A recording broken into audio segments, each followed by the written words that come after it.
Madam Chair, choice is what we provide to women in this debate. We provide women the choice to decide whether what was done to her was sexual harassment or not.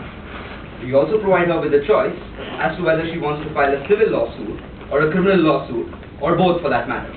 We provide her with the choice of then going to authorities and making them investigate what happened. They deny all of that in that debate. There were three key ideas that our entire case rested on. We told you sexual harassment is rampant.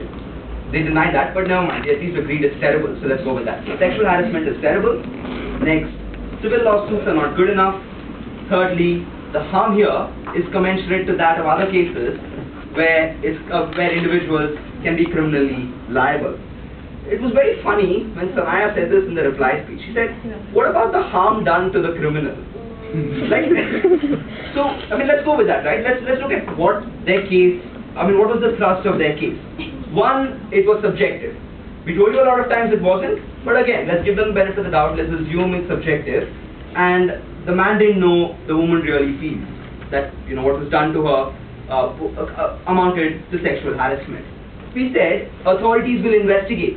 It's no more the case that they didn't want, which was about this individual going to court and fighting for himself. We said the case only goes to court if the authorities deem that there was enough charges or there was enough evidence to prove a case. Only then are charge sheets filed. She told us, hey no, like now all the other employees or all the other secretaries are going to say, you sent our boss to jail. But they'd probably be happy if he was like sexually harassing all of them. We didn't just get what they were trying to say there. So more importantly, we say, let's leave apart physical abuse. Fine.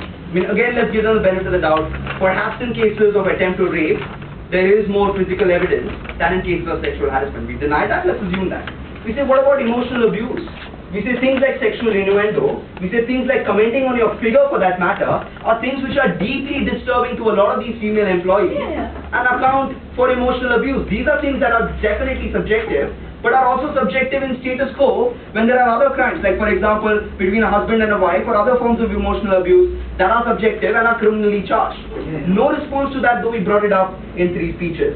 The next thing they said was like Sayed's new arguments. Now, I'm not going to rebut any of that. We had rebuttals to them, we kept them ready, they didn't rebut us on 2 levels. We think it's unfair when they go ahead and bring all of that. Things like closure, things like hiring lawyers, things like exit strategy, the word they use so much. It's like a word of, like that venture capital is used. I wonder how it happened to come in this debate, but we'll go with it. We say, we agree with all of these, we have responses, we won't respond to any of that. But at the end of the day, Madam Chair, let's look at that woman, let's look at that one woman who feels she has been wronged and how status quo denies her with the opportunity to go ahead and file this lawsuit.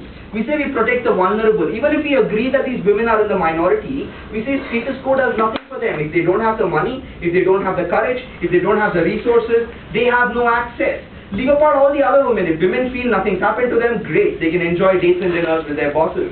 If women feel that what was done amounted only to a civil domain and they want to go ahead and have closure, sure, you can have an out-of-court settlement, go back and see your boss.